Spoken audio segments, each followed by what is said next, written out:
Louvado seja nosso Senhor Jesus Cristo, para sempre seja louvado. Um breve vídeo aqui para falar um pouco sobre a incoerência e as contradições, incongruências do meio protestante. Eles tentam se apresentar como biblicamente genuínos e também cristocêntricos. Porém, nós podemos ver que eles ressuscitam as heresias dos primórdios da igreja, pelo menos aí dos primeiros 5, 6 séculos do início do cristianismo, sem se dar conta, somente com a intenção de combater a igreja católica, as doutrinas católicas, os dogmas católicos. E fazem isso sem nem se dar conta, ou mesmo que percebam, assim mesmo ainda o fazem para tentar de alguma forma desqualificar os dogmas e as doutrinas católicas. É o caso aqui do pastor Augusto Nicodemos, no podcast Inteligência Limitada. Ele vai tentar explicar que o Pai, o Filho e o Espírito Santo, eles são da mesma natureza. E faz isso, e aqui, na explicação dele, ele dá um tiro no pé de todo o protestantismo quando negam a maternidade divina de Maria. Ou ele aqui está corroborando com a maternidade divina, ou ele ressuscita uma heresia chamada nestorianismo. Veja o que ele vai dizer explicando ao Vilela. Eu acho que é Vilela o nome do rapaz. Jesus é tratado como Deus. O Espírito Santo é tratado como Deus. É um episódio, por exemplo, lá em Atos, no capítulo 5, quando Ananias e Safira eles tentam enganar o apóstolo Pedro numa questão financeira lá. O Pedro, por inspiração e revelação de Deus, descobre a trama. Aqui ele mostra que o Espírito Santo é Deus. Por que vocês estão mentindo ao Espírito Santo? Vocês não mentiram ao homem, mas vocês mentiram a Deus. Ou seja, o Espírito Santo é Deus. Jesus disse: vão por todo mundo, batizem as pessoas que creem em mim, em nome do Pai, do Filho e do Espírito Santo. Ou seja, aqui ele toca no exemplo, naquele caso de Ananias e Safira, Atos dos Apóstolos, capítulo 5, onde o apóstolo Pedro, inspirado, claro, pelo Espírito Santo, vai dizer que Ananias e Safira não mentiram a homens, mas mentiram a Deus.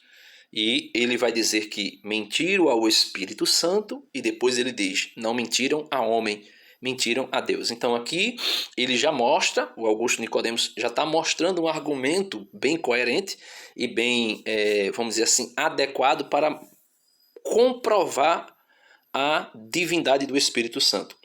E também ele vai dar um exemplo que é mais conhecido, como ele disse, que é o envio de Jesus, ide por todo mundo, fazer com que todas as nações se tornem meus discípulos, batizando-as em nome do Pai, do Filho e do Espírito Santo. Ou seja, ele coloca aí, nessa ordenança de Jesus, do batismo, e batizar em nome da Trindade, ele coloca aí as três pessoas da Trindade no mesmo nível. Jesus coloca, ele vai dizer assim, ele usa a expressão categoria, mas podemos dizer que que são a revelação que é da mesma natureza, a natureza divina, tanto do Pai como do Filho e como do Espírito Santo. E ele conclui o vídeo chegando a essa conclusão da divindade do Espírito Santo e da divindade de Jesus. Veja aí.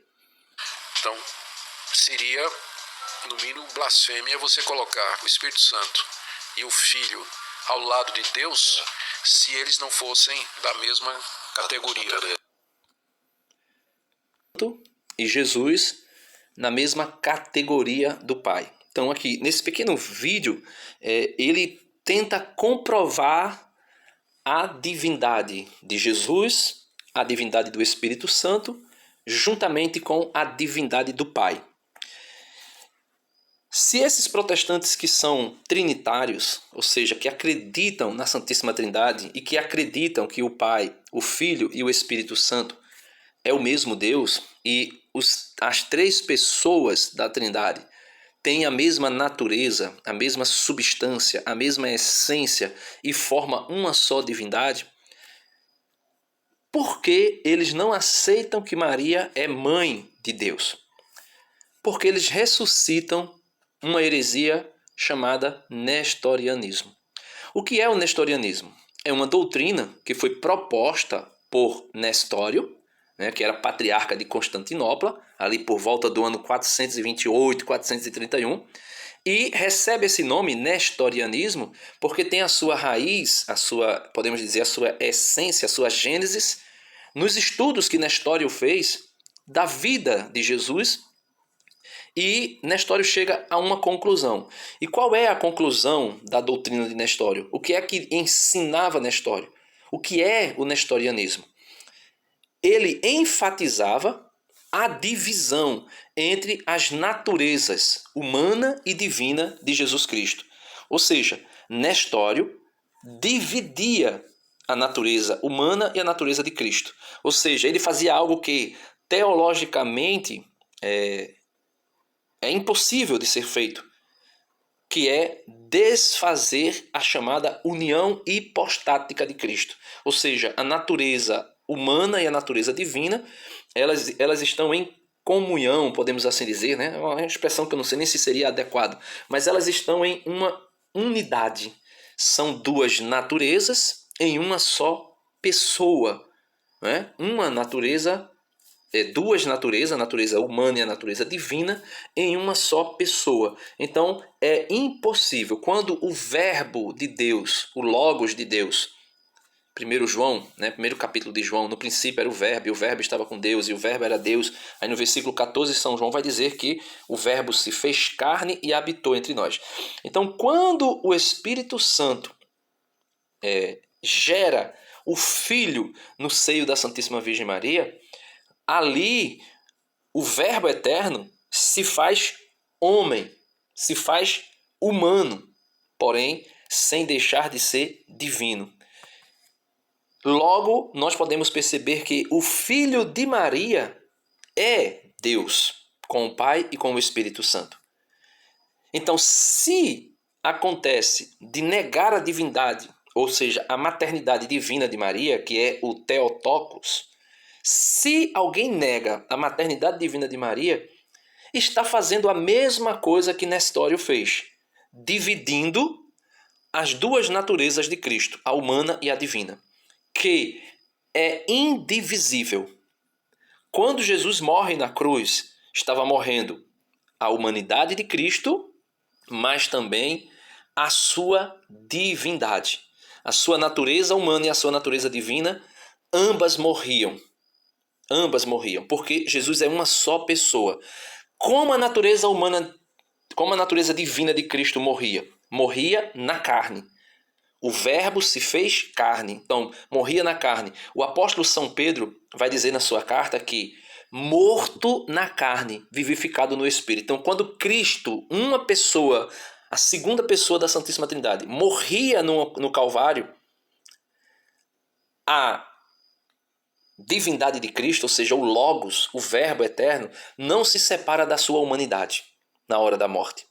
Não se separa da sua humanidade depois da morte. Nem só da sua humanidade, e aqui eu estou falando do corpo físico, como também não se separa da sua alma humana. Então, o Verbo eterno, segunda pessoa da Santíssima Trindade, esteve unido em todo o momento da vida no corpo, ou seja, na natureza humana, com a natureza humana e com a alma humana de Cristo. Então, ressuscitar o nestorianismo é fazer o que Nestório fez: dividir as naturezas divina e humana de Cristo. E assim se faz o protestantismo, negando a maternidade divina. Cirilo de Alexandria criticou muito fortemente e particularmente porque Nestório negou exatamente o título Theotokos, ou seja, Mãe de Deus, para a Santíssima Virgem Maria. Nestório e seus ensinamentos foram condenados em 2 concílios, para você ver que o nestorianismo não era brincadeira. Muitas igrejas do Oriente seguiram o nestorianismo. E foi condenada essa doutrina de separar a humanidade e a divindade de Cristo como se fossem 2 pessoas, né?